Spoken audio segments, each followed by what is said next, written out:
Hello, everybody. Welcome to the Phys Ed Summit hosted by ESPEchat. We are now live on YouTube. It looks like it's just now starting up. My name is Jessica, and I'll be your moderator this evening. To start off, we want to make sure we get to thank the Phys Edagogy crew for creating the Phys Ed Summit and helping ESPEchat along the way as we've been working on this. A lot of technology during our sessions, and it sometimes goes wrong. So we are trying out some new things, so please bear with us. So what you will see is on the right-hand side of the chat of the YouTube page, there's a live chat section there where you can ask questions, comments. Please use those. As questions come up, I will make sure to pass them on to Chris so he has the chance to answer them during the session. And in case anything of tech does fail tonight, we will also be using that chat feature in order to keep you updated and let you know what is needed. And if you also notice anything that's going wrong, make sure to let us know, and I can try to help you through that. If you are using any social media tonight, we are asking you to use two hashtags, the hashtag ESPEchat and hashtag PhysEdSummit for your posts. And we will get right into it. So for tonight's session, we have Chris Hersl, who is doing advocacy in 140 characters or less. And we are going to move on to him. You are on, Chris. Hi, Jess. Thank you. And thank you to everybody who joined us tonight here in the Phys Ed Summit. Hopefully this is not the first time or the first night of the week you've been at the Phys Ed Summit, but if it is, we're happy to have you. And if you've been here previous nights, we're happy to have you still.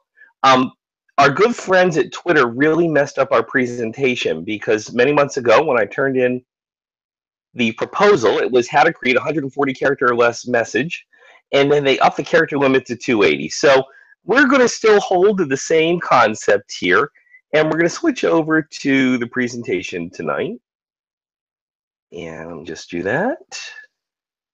And we're going to open up the actual presentation here.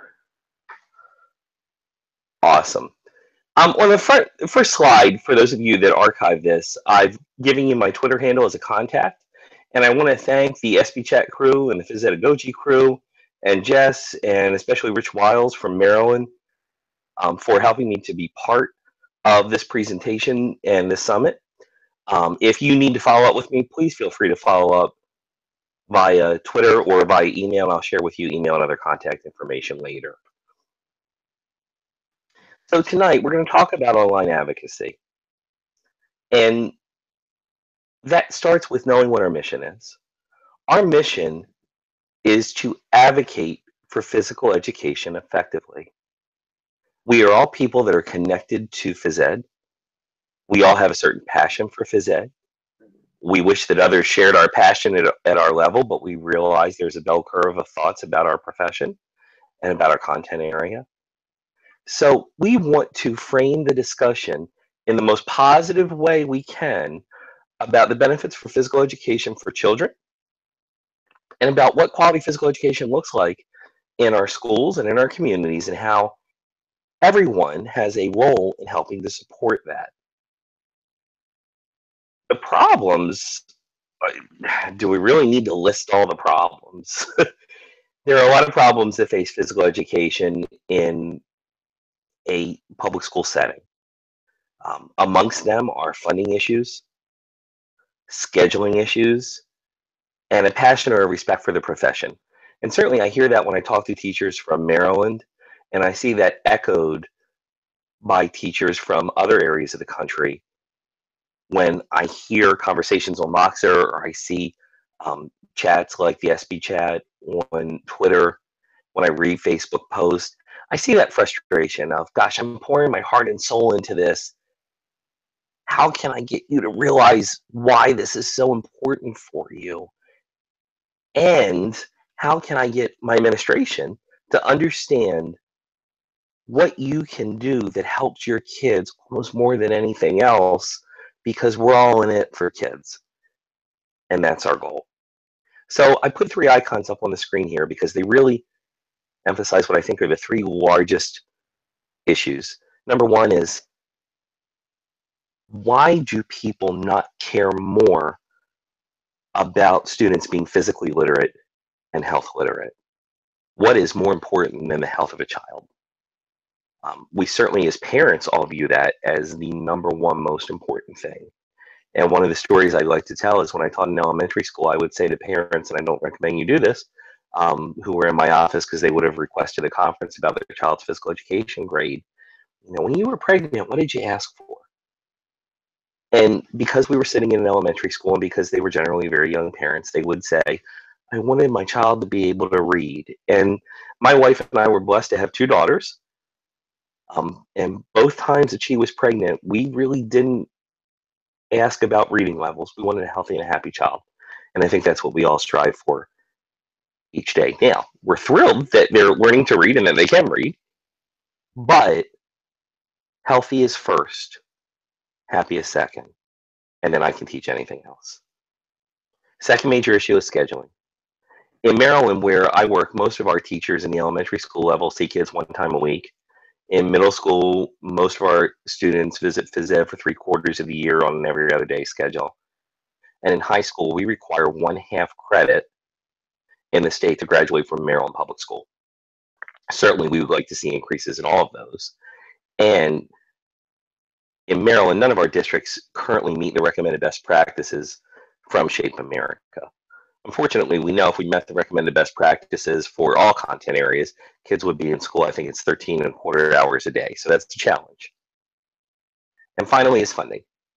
We all want more money for our programs because we want to be able to provide students more equipment and more opportunities to participate. So how do we get these three things into conversation?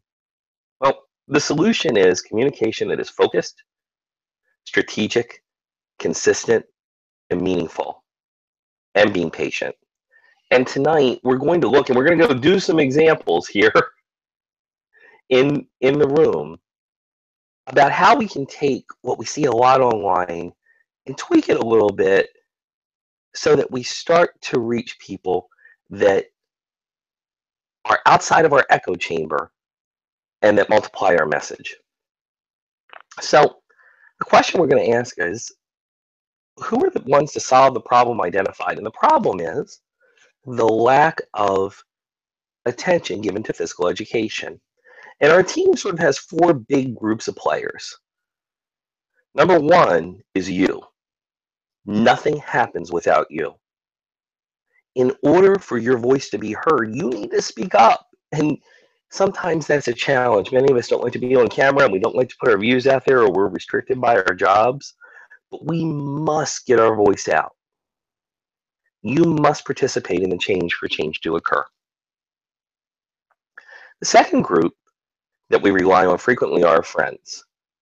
Friends are your most likely, but perhaps your least influential team members, because they're people that reside in your echo chamber. Echo chamber being when you're talking to people that all think like you hear that echo back. Yeah, oh, absolutely, there should be more phys ed in the schedule. Oh, if I had a budget, I would double it for that subject.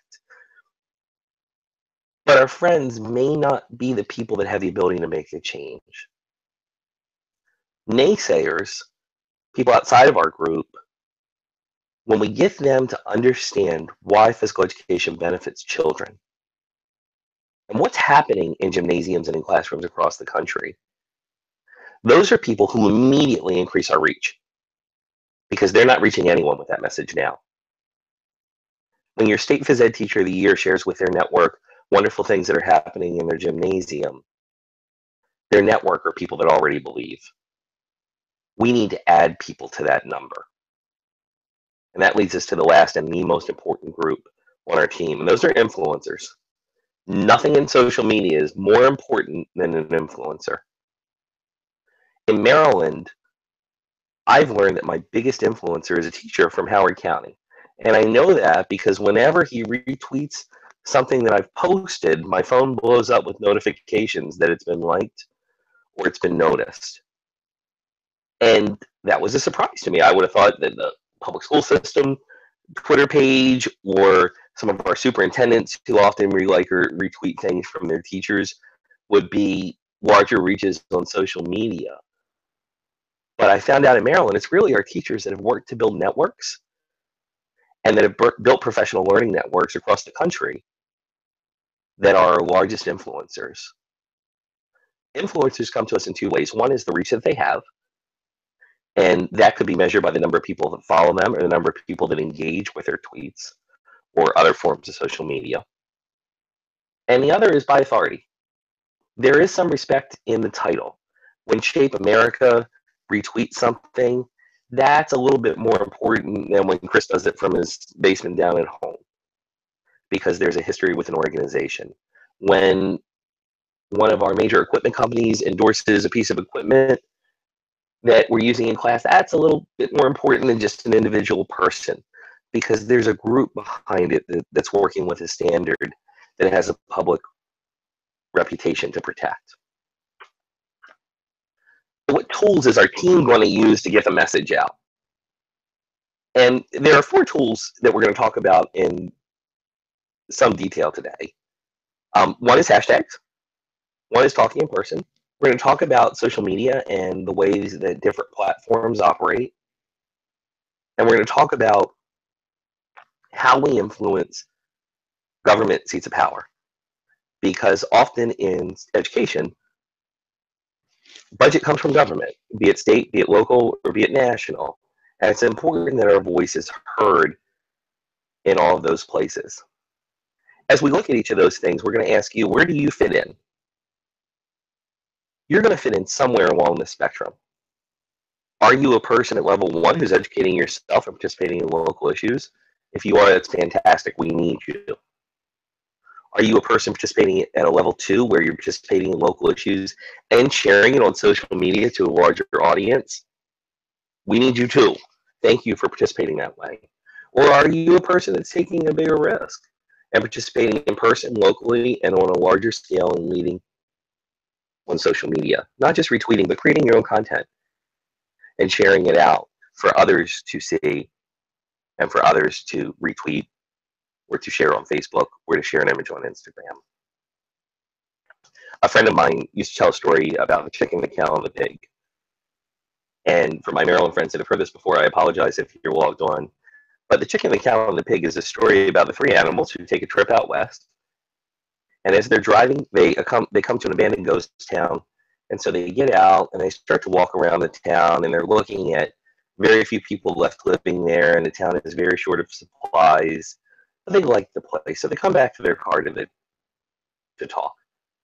And the chicken says, you know, I like this place. I would think about staying here. And the cow says, chicken, you know, you're right. I am going to stay here. And I'm going to provide milk for all the people to drink, because it's very hard for them to get milk here. There isn't a lot to drink in this town. The chicken says, cowboy, you are right. If you're going to stay here and provide milk, I'm going to provide some eggs so they have things to eat, and then, you know, people can cook more, and that'll help the people that are here that we met today. And then the chicken and the cow look at the pig, and they ask the pig, what do you have to give? And the moral of that story is, in any organization, we have chicken, cows, and pigs. And some people give a little. Some people give a little bit more. And some people give all they've got. For any organization to be successful, you need all 3 of those components of people. You need people who are doing a little bit, people who are doing a little bit more, and people who seem to be absorbed in the cause. And it's important that we respect the value of all of those members of our group. So let's practice something together. We're going to do this, and I'm going to come back to it in about a minute or 2, because I understand there's some lag in when you're hearing this and when I'm saying it. And I'm going to ask you, if you're connected to social media now, to create a catchy physical education hashtag you could use to promote on social media. I'm going to ask you to share it live right now. You know, log onto your Twitter, post on your Facebook, get it out there. And also to tag it with Phys Ed Summit so that we could find it if we're looking at it. So an example would be, and this is a tag I use in Maryland, hashtag PEMovesMD, which is our state abbreviation. And then I would share that with Phys Ed Summit.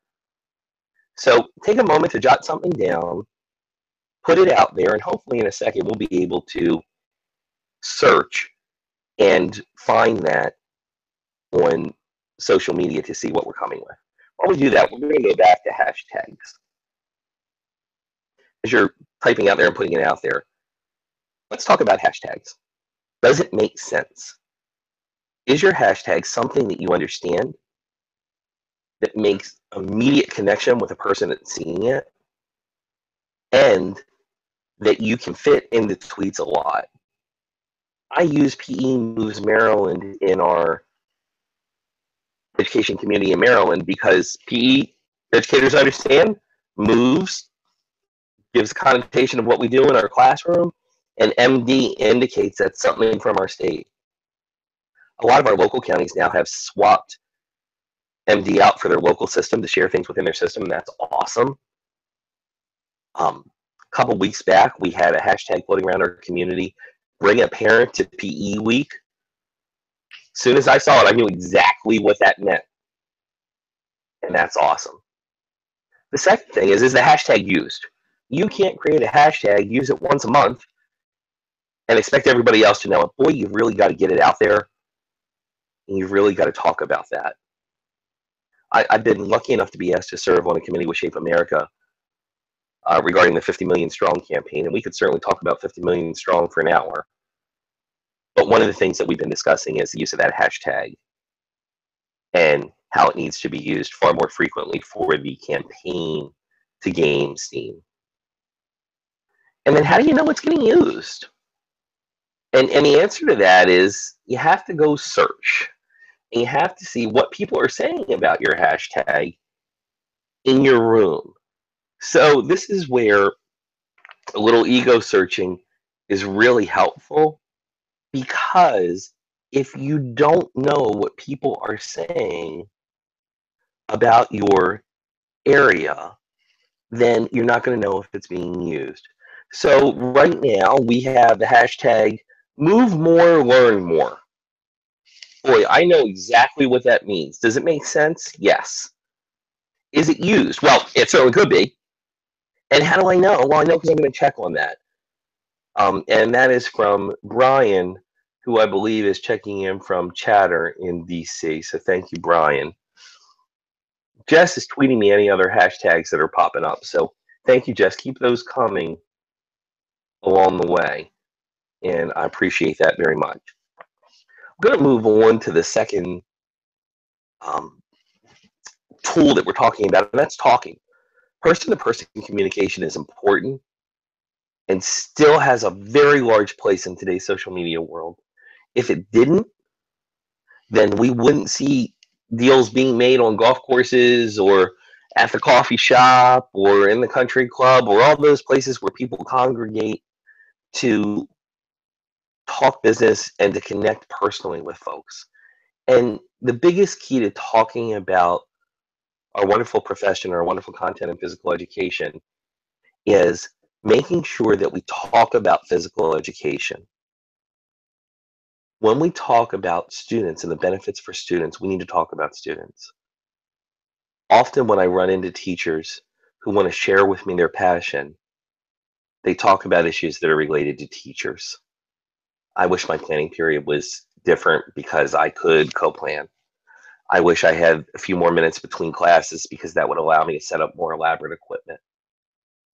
All of those issues are very real, but the people hearing us often don't want to hear about teacher issues. They want to hear about issues for kids. So taking those same two examples, when I'm talking to people, I might say, hey, if we're doing our planning, our professional development schedule for next year and our planning schedule, it would be great if I could co-plan with different grade levels so we can incorporate integrated learning in the physical education classroom. It would be great if we could extend our classes out so we could have more differentiated lessons with equipment that requires some time to set up for students. Both of those arguments and discussion points put the emphasis on students first. And that helps us get out the message of what happens in physical education, instead of talking about personally us. When we take our message to social media, there must be targeted campaigns that are frequent and that are purposeful. We can't tweet randomly on social media. We have to know who we're tweeting to, who we're posting to, who we're putting a picture up. We have to make sure that our content is going out at the appropriate time of day and to an audience that can embrace it and that can share it.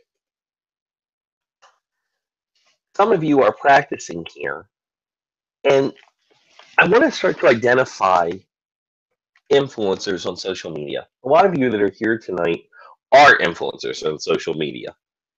That's how you found the Phys Ed Summit. That's how you found ESPEchat.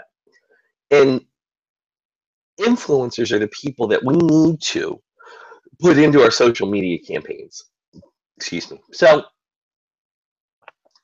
I'm going to ask you in your social media right now where you are to start to tag influencers using that either that great little hashtag that you just created or one that's already in use in your system along with a PE summit. So for example, I've put Mayford up as an influencer in Maryland because Mayford is our state association for health and physical education teachers. And my example is at Mayford, we are having a great time at the PE Summit. We'll be back tomorrow. That is a better tweet because it has an influencer tag. Now, what would make it even better? Well, what would make it even better is if I added a photo or a video to my post that gave more details about the ESPE Summit, which I've noticed Matt tweeting out on a daily basis with the night's presenters and the login information and the time, the website, how to connect. That would make it an even better post. And an even better post would be one that tagged more than one influencer. So I'm asking you right now to go to your computer, go to your phone, go to your iPad, whatever it is you're using, and start to look at who the influencers are. Perhaps you know individual teachers. Perhaps you know associations or large groups. Perhaps it's your school or your principal. It doesn't have to be somebody within the phys ed community. Maybe it's the local newspaper. You know, in Baltimore, the local newspaper is the Baltimore Sun. Hey, at Baltimore Sun, we want to share with you the great learning that's happening at ABC High School downtown. Those folks won't know our message unless we share it with them. I'm going to get to that ultimate question in a second. The last tool that we want to talk about is lobbying. And lobbying is sometimes one of the most frustrating things to do for teachers or for administrators in our profession because many of us are constrained by our jobs about political opinions that we may share.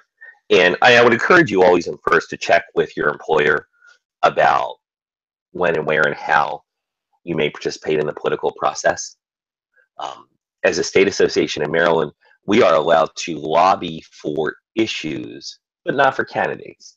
That's part of our nonprofit status. And that's an important thing to know. My day job is I work for the state of Maryland. As an employee of the state of Maryland, I am not allowed to lobby for anyone. That would be a conflict of interest with my job. So that's a condition of my employment, and I certainly accept that, no problem. But I need to know that ahead of time. Lobbying is what has helped physical education in the ESSA Act. For 9 years, Speak Out Day has happened on the Hill with representatives from across all 50 states. And I believe Carly Wright at Shape America has been the leader in making sure that health education and physical education were included in the ESSA Act. And I know in Maryland, as we've developed our ESSA Accountability Plan, ESSA stands for the Every Student Succeeds Act, and it's a replacement legislation for No Child Left Behind. That is why physical education and health education are included in part of the school's rankings and accountability. Lobbying is extremely important. Legislators that we've talked with say as little as 15 contacts make a difference when we're talking about issues. Lobbying is important at the local level. county, or township government, at the state level, and at the national level. And I would encourage you, if you're interested in lobbying, to connect with Speak Out Day on Shape America's website. And Carly provides you many tweets that you can use to support physical education and health education to members of Congress and to other stakeholders who have some influence over educational law. And if there's one thing we can all agree on, I believe it's certainly that we believe that health and physical education is part of a well-rounded subject as defined in the law. And it's important for each school district in America to teach. So I hope that you will consider how you might help in that, whether you're level 1, 2, or 3, doesn't matter if it's local, state, or national, or if it's all. But we really, really hope that you will become involved so that you can share what you know with your local politicians. We've done our practice. We've tagged influencers. Why did we do this practice and tagging? Well, anybody who's attending is going to be able to go back and use the hashtag search with PE Summit to find who others think are influencers and to see hashtags that other folks have created that may spur you to create something new for your personal use or use in your area. So this leads to really the ultimate question here. If something is important, will you only do it if you are paid? We are all burdened with lots of responsibilities and little time. And we all believe physical education is important. If we only leave social media and lobbying and advocacy to those who are paid to do it for us, our reach will be extremely small. We must be part of the solution. When we went back to talking about who the team was, I encourage you to remember you. Nothing happens without you. We need you to have catchy hashtags, to share events, to create events, like Take a Parent to PE Week, brilliant event, awesome hashtag, to share it with influencers, because in just 140 or now 280 characters, you can make a world of difference. And you can do it in a relatively short amount of time. I think our online community has shown us the value of the professional learning networks and the advocacy networks that are out there. And phys ed is different today because of groups like ESPEchat and groups like Physedagogy. It is very different than it was 5 years ago. And that's exciting and scary and lots of things. And who knows what it'll look like 5 years from now. But your participation in that will be unbelievable.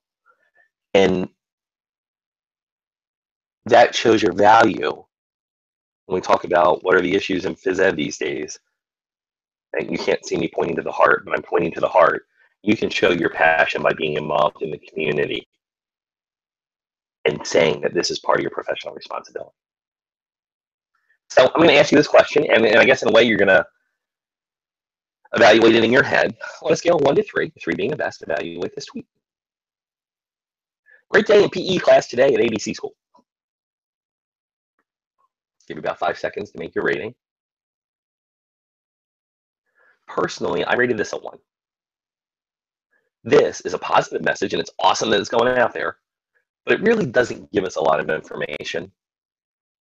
It doesn't tag an influencer, and it doesn't add a photo. So how can we improve it? Well, we can improve it, and I think these are some great bullet points for you to look at in any of your social media posts. By composing it ahead of time. Anyone who deals with the writing process knows that revision is a part of the writing process. And, you know, as much as we like to think, I'll just tweet something out there, it really is a better product when you write it ahead of time and schedule it. When we identify our audience, know who you're tweeting to. There are times when I send out social media messages that are intended really only for 5 or 6 people, but they're influencers, or I know they're talking or meeting about an important issue. Then there are times that those messages are meant for the masses. Identify your audience and know who they are. If you're sending a message that's meant to reach physical educators in California, tweeting it at 7:30 a.m. East Coast time, not the best time because it's 4:30 in the morning out there. And they're probably not yet on their Twitter feed. You know, identify who your audience is. Make sure you're using a platform that reaches them. Our audiences on Instagram tend to be younger than our audiences on Twitter or Facebook. Our audiences on Snapchat or Boxer are even younger than that, and I can say that because I don't get either of those things, but there's a great phys ed community on both of them, so I encourage you to go find them. Remember to add a picture or a video. Things with pictures, things with videos get shared more than those without. Video is more powerful than picture. Picture is more powerful than word. A lot of folks think, well, I don't want to record a 2-minute video. The average social media user watches a video for 9 seconds. You need to hook them in the first 2 to 3. You don't need to make a long presentation. You simply need to put a video there and they'll click on it, especially for our younger users who like to absorb their information by video.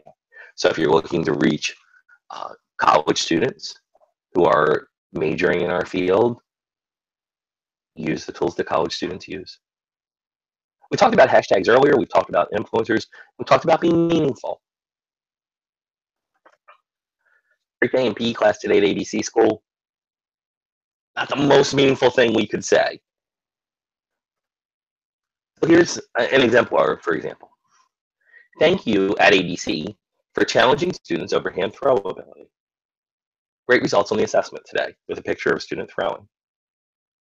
I've used the hashtag rigor, which is very popular amongst our educational leaders. I've tagged the school. I've tagged the state association. Now, ABC school is obviously made up. But the difference between this and this really is tremendous. This does not tell a story. This does. You need to tell a story. If any of you are fans of the musical Hamilton, so you know one of the wonderful catchphrases is who lives, who dies, who tells your story. Well, we tell the story of physical education, and we need to tell it, explaining the learning that's going on, showing people what's happening, and reinforcing how we contribute to the rigor that happens in schools every day in America. And what we need to be is a successful community. Community is very, very important to our profession. Last month to write a few blogs that I've shared with friends, and one of which is Teachers Pay Teachers is the Devil. And while I don't think the website is a bad site, I think the website hurts our community. We've created an infrastructure in education, not just physical education, where everybody's a publisher and everybody's an expert. And it is more important to make $2 or $3 for a graphic than it is to grow our community. Yet at the same time, there are many educators in our community who are sharing and sharing and sharing, and who are helping others because they asked. And I cannot tell you the influence that I see nationally from groups like Open Phys Ed and Aaron Hart, from a variety of educators on Twitter. Justin Scheider on Boxer has created a sharing community that's very impressive without asking for money back, because not everybody can access things that cost money. We all get paid a nice salary, hopefully, as teachers or as administrators or whatever it is we do. And for us to continue and for our profession to be successful, we need to have community. Excuse me. So with that, I leave you with my contact information. And that is my personal cell phone number, because I can't give you my state thing, because that would be a conflict of interest. That is my home email. Please feel free to use it. It's always been Terps PE, because I graduated from the University of Maryland and I'm a Terp. And you can find me on Twitter at Maryland Phys Ed along the way. I'm going to exit out of here. I'm going to open my Hangout back up. I see Jess. Jess, are you here? I am here. All right, Jess, your mic's a little staticky. Are there any questions? Well, I guess we'll give a minute or two if folks want to post questions or thoughts. And then you can tell me if any of those things exist. And at the same time, I'm going to share on. Go ahead. I'm going to share on screen a resource that I just want to put out to folks, which is called Sprout Social, which does a lot of writing about how to pull demographics and what demographics look like on social media, which is really important, and what they look like amongst different platforms. You know, for example, more women use Facebook than men, and the age groups that used it. And I think this is a lot of reading, but really important reading if you're looking at what are the age of my parents who I want to communicate with. You know, what gets used more often? Where is the sweet spot in terms of age? If I want to reach my 20-plus year teachers, is Twitter the place to be? Not for all of them, for about 18% of them. You know, who is using Twitter amongst those key demographics? Where do they live? Well, it's pretty consistent no matter where you teach, so that's not a barrier. And that's nice to know. And there's just more information in here than we could share. So I would highly encourage you to look into that. LinkedIn is a social media platform that many of us use.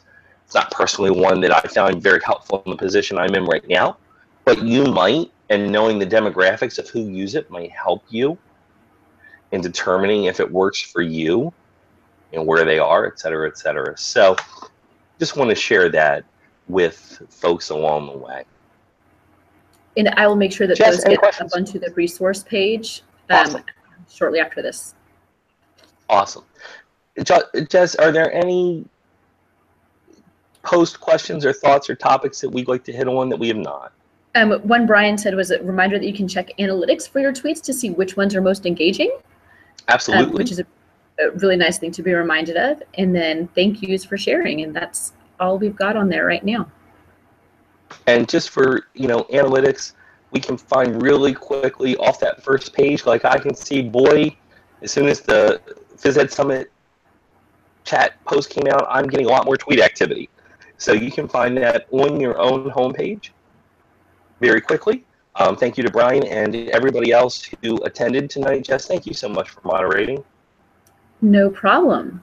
And if there's one thing that you guys can do is you can always rewatch this. This is recorded now, so you can always go back to the ESPEchat YouTube page to find it again if you'd like to look at it later.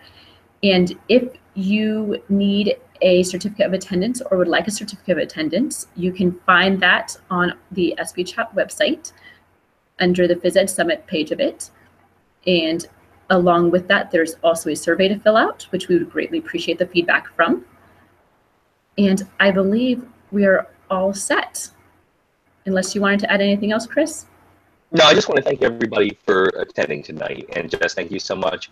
And thank you to the whole ESPEchat and Phys Ed group for the opportunity to share with all of you. Have a great night.